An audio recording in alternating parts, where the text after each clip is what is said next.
like to discuss a few things about why goat farming is not becoming so big in this country. Or I would like to discuss why don't we have a bigger number of animals, of goats in the country as per now. First and foremost, I would like to introduce to you this guy.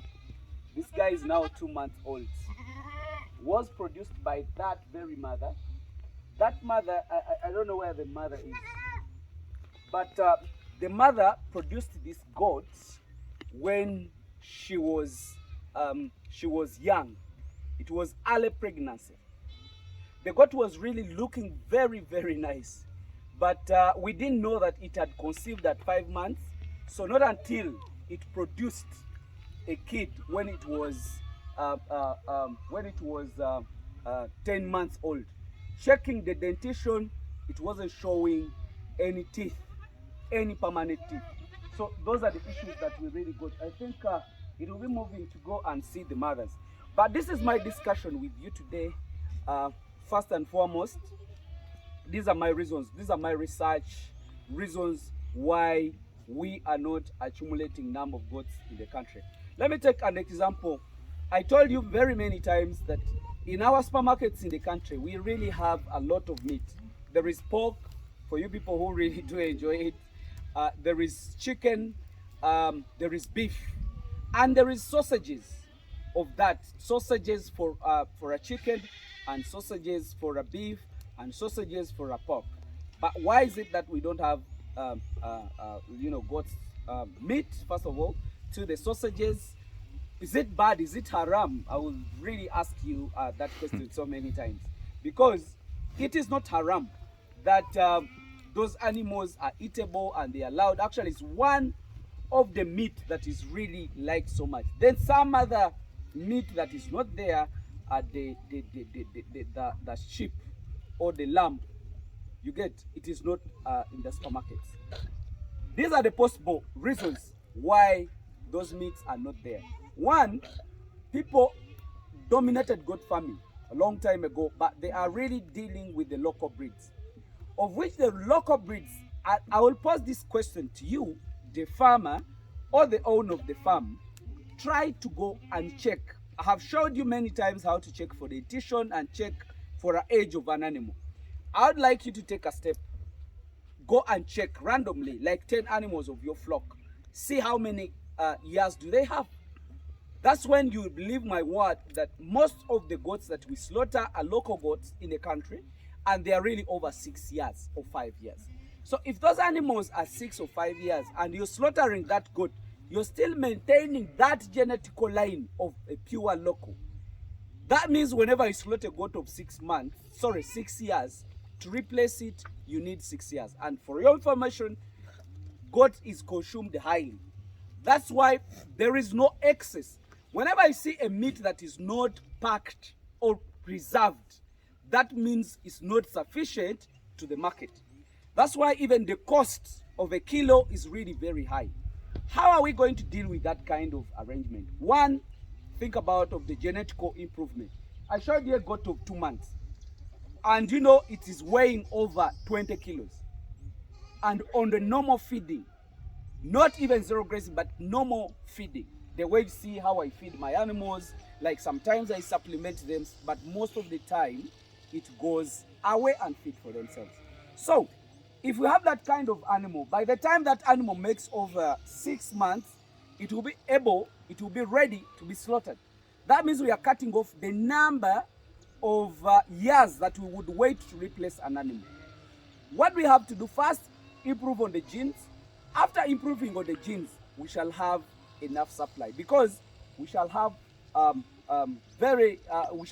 small number of months as compared to the animals that we have to produce. We shall produce more animals and slaughtered at a lower age. So that means if a farmer is producing, let's say after 6 months, and you're sure that he's producing, let's say, over 200 goats, he can be able to supply in that kind of arrangement.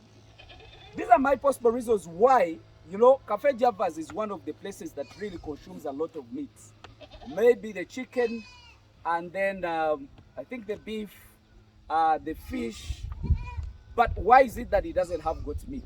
And I think he would be happy. These are my possible. Contacted him, but I'm going to look for him and tell me why is he not doing that. But I think one of them is the quality of the goat's meat that we really have. It is ununiform.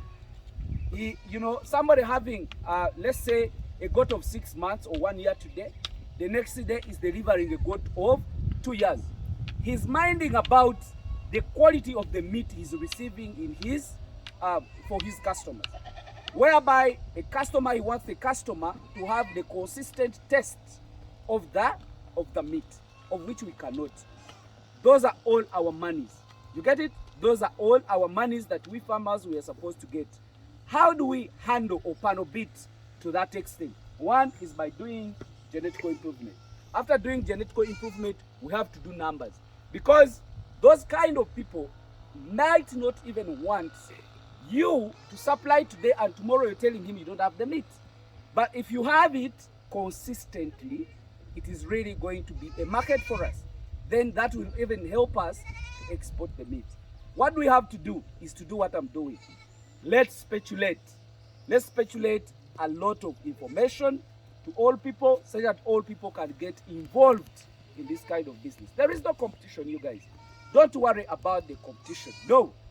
Think about over-accumulating the number. The only problem we have, we only want to keep a small number of animals and we claim that we are goat farmers. When you have only 10, only 5, only 3, let's increase the number, then reach in over 1,000 and plus. That will definitely help us to be called goat farmers and as well have the supply. But if you call yourself a goat farmer, you have a very small number of animals, and even your neighbors have a very small number of animals, how will you manage that kind of market? One guy was asking me, Miss, where do you benefit from? Me, I directly benefit if I teach you for free. Because I'm going to accumulate a number of people that are really doing that kind of business. Such that in future, even myself, I'll be part of the team that will be exporting the meat. That is my advantage. I will have what to export. I will have what to sell. I'm not doing this because I need service. Maybe I want to come to your farm and treat. I do not treat for people, but I advise people for free. Why? Because I want them to get involved. We accumulate number of animals and we have a target of exporting and supply those kind of outlets. And to those kind of outlets can as well be done by us. Me, I have started you. I'm going back. I'm just moving forward. And you will see what I'm telling you because me, my words are really very few and I take a step. Farmers in the country will learn after seeing the practical part of the project. So that's what I'm trying to do. I do really encourage you, advise you, people, also teach the people around you. Let those people learn and do something. Don't start to fight the neighbor. No, let the neighbor come on board and then you become one. You will definitely accumulate the number. So this is the process of accumulating the animals. And then those are the possible markets that we have not handled. And we still have other projects in animal farming that we've not handled. 1, lambs. 2, we've not even talked about the dairy market of goat's milk. We are not looking at it, but still there is money and ready for it. So you guys, let me just wish you the best. Me, let me go, I rear the animals and I'll keep doing that as many times as possible. So people, work hard, work strong, and let's move forward. Don't say you have no land, you can rent. Use whatever kind of techniques that can help you accumulate the animals and have something to always say. I've told you many times that have something to sell that you own. A job is not a security, but what you have to sell is a security for your life and even for your future. Thank you very much. Let me just wish you the best. Bye-bye.